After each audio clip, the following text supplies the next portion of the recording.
Next caller that we have is Zika, listening from Chattanooga, Tennessee. Zika, welcome to the program. Thank you, Pastor Ross and Pastor Batchelor, for taking my call. My question is, does the church age have an end, and did it end in 1988? There was I don't want to give any names because I know the guidelines, but there was a radio station that... They said the church age, yeah. I think I know who you're talking about. They said the church... I think you spoke to them on the phone at one point. Yeah, I have. There's nothing in the Bible that... Well, I'll tell you where they get it.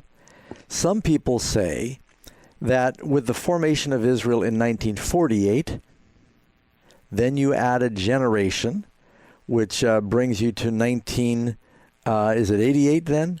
They're saying it is a Bible generation after the reformation of Israel that the church age ended.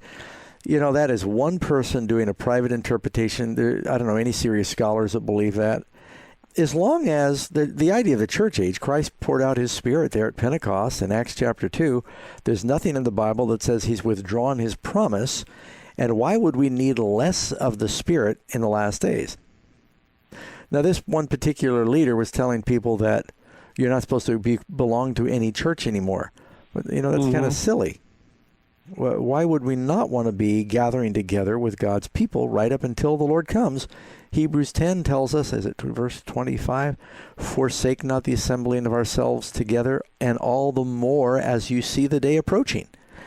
So, yeah, that's a private interpretation, in my opinion, that doesn't have any biblical backing. Yeah, the verse you're referring to is Hebrews chapter 10, verse 25. And of course, in Revelation chapter 12, it talks about God's people at the very end of time, refers to them as the remnant, those who keep the commandments of God and have the faith of Jesus. So, Christ will still have his bride here on the earth, the church, and it'll be purified and ready for him to come. And we've got a lesson that talks about the woman of light. Yes, called the bride of Christ. And it's about the church. Yep. We'll be happy to send it to anybody who calls and asks. Thank you, guys, for answering my question. Thank you, Zeke, for calling. Yes. Next caller.